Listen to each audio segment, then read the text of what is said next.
On se retrouve pour une 7e vidéo suite au conseil municipal du 27 octobre. Pour nous, le sujet important de ce conseil était le règlement intérieur. Il est mis à jour tous les 6 ans, en début de mandat. Alors pourquoi c'est important? En fait, c'est lui qui va fixer les règles du conseil municipal et de la démocratie locale à Cahors. Et la démocratie, ça ne peut pas être on vote et puis pendant 6 ans, on n'a plus rien à dire. Parfois, on vous met dans une salle mal éclairée avec 3 craqueurs. C'est là vous avez le droit de parler, vous avez le droit de donner votre avis. Mais ensuite, qu'est-ce que l'élu fait de votre parole? Il y a toujours le filtre de l'élu. Nous, on dit qu'à côté des élus, les habitants doivent pouvoir proposer et décider, même en démocratie représentative. Proposer et décider. Donc, par exemple, si plusieurs centaines d'habitants imaginent un projet, le conseil municipal devrait être obligé de l'étudier. Donc on a fait 15 propositions pour enrichir le règlement intérieur, pas farfelu du tout, puisque rien ne va à l'encontre du code des collectivités territoriales, et 2 notamment étaient franchement faciles à accepter pour la majorité, puisqu'on n'allait pas chambouler le fonctionnement du conseil.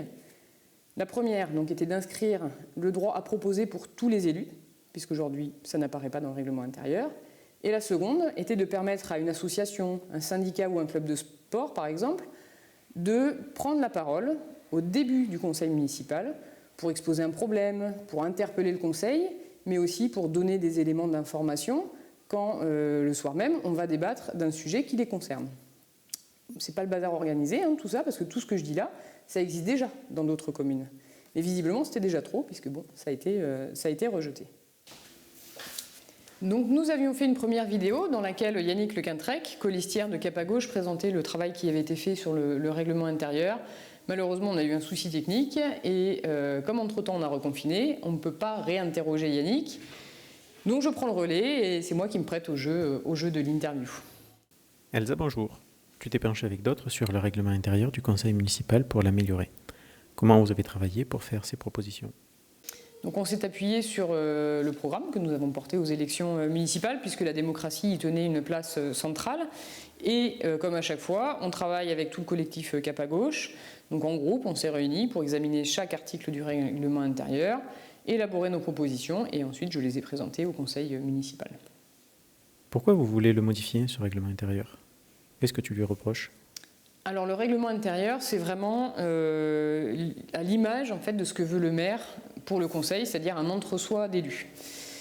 À la rigueur, on va demander l'avis à la population, mais la décision n'est portée que par les élus. Comme si en fait, toute intervention citoyenne venait gêner, parasiter la décision publique, alors que nous, à Cap à Gauche, nous soutenons le contraire. C'est-à-dire que pour nous, c'est la participation des habitants qui va permettre d'enrichir la décision et surtout de la rendre plus pertinente. Qu'est-ce que vous avez proposé par rapport à l'implication citoyenne ? Donc il y a plusieurs outils. Le premier, c'est de mettre en place des forums citoyens pour débattre notamment avant le vote du budget primitif de la ville ou pour débattre en amont des grands projets, soit parce qu'ils vont impacter la vie des gens, soit parce qu'ils vont coûter cher à la municipalité. Ensuite, c'est d'avoir des conseils de quartier qui ont un budget participatif, la mise à disposition de salles pour le public, pour pouvoir échanger, débattre dans la population, et aussi la mise en place de panneaux d'affichage, parce que Cahors est vraiment très pauvre par rapport à ça, pour permettre aux habitants, aux associations de s'exprimer, d'annoncer des événements, puisque c'est vraiment ça qui va dynamiser l'expression citoyenne et la vie locale tout simplement. En conseil municipal, vous avez proposé le RIC. C'est quoi la différence avec le référendum local qui lui est déjà prévu par la loi dans le code des collectivités? Alors le RIC, en fait, ça signifie référendum d'initiative citoyenne. Donc c'est dans un système avec des élus, en fait, c'est un outil de démocratie directe. Et c'est une proposition qui a émergé en fait dans le débat public avec le mouvement des Gilets jaunes et qui vraiment a été portée par les Gilets jaunes.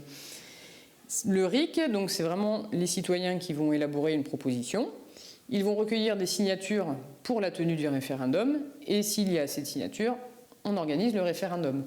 La différence avec le référendum local qui existe aujourd'hui dans la réglementation, c'est que déjà le nombre de signatures à obtenir est très important, donc on est à peu près tranquille qu'en fait il n'y ait jamais de référendum.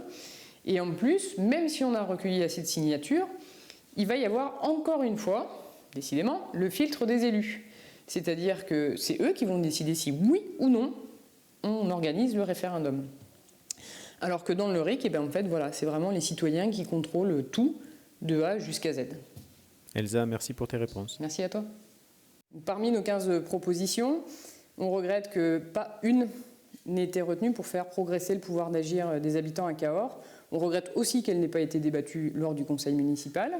Mais pour nous, c'est vraiment l'intelligence collective qui permet de prendre les bonnes décisions.